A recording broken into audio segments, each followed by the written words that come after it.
Hey everyone, welcome to Craven Something Scary, where it's all horror, all the time. Now before we dive into this Scream 5 update, please smash that thumbs up button on this video, as it really helps out the channel, and it also helps other Scream fans find this update.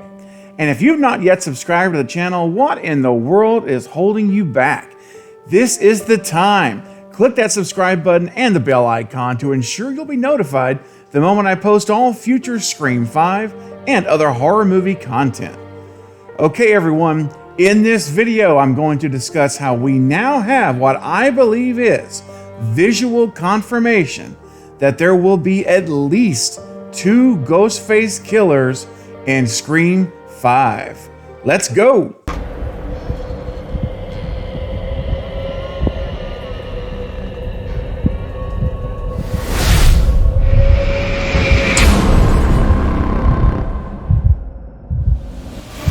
So in the recently released TV ads, there is a scene where Sidney is walking up the stairs in Stu's house.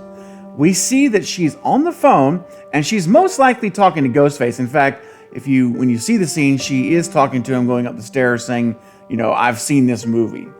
And of course he says, not this movie. But anyway, we see her reach the top of the stairs and walk towards a closet door or possibly a bedroom door.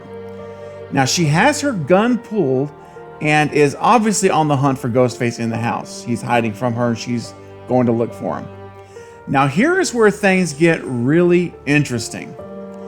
We next see this scene, and this is where I believe Sidney has come face to face with one of the killers, or perhaps the mastermind behind the killings. Now I say that because Sidney has a devastated look on her face as she's pointing the gun at someone. If you look to the far right of this image, you can make out it is the back of someone's head. They have dark hair, so it could be brown or black hair. So that means it could be literally any of the cast members except Judy and Wes.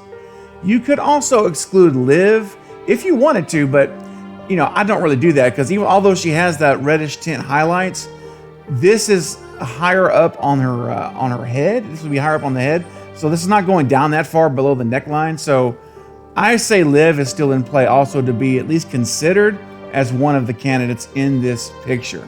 Not saying it's her, of course, just saying that she should be considered a candidate. Now, whoever this person is, Sidney clearly knows them and she looks crushed and shocked by who she sees. I mean, this is a very, very, very shocked, devastated look on her face. And I think it's very possibly the first out of costume reveal of the movie in the finale.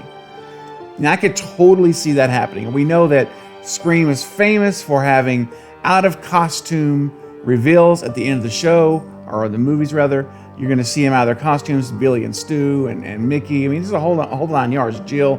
So the point is, it would not be surprising for this to be a killer who is not wearing the costume at this point. I mean, I don't know who it is, but I'm very excited to find out who it's going to be.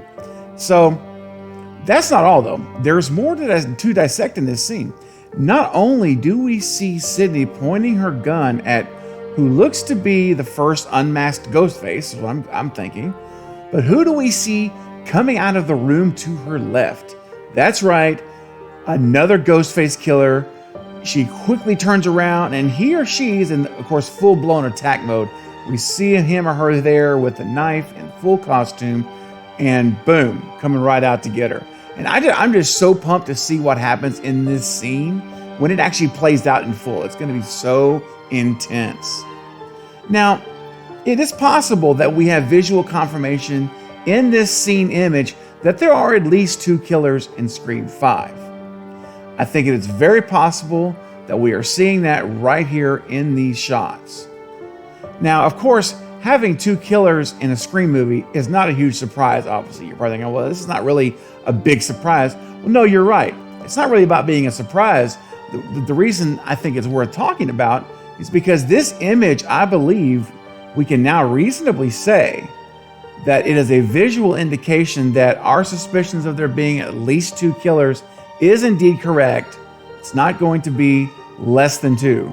And again, it's not without 100% certainty. I mean, it could certainly not be the case, but it sure looks that way with this image, and especially with that look on Sydney's face. I mean, she just looks really, really, really, really crushed.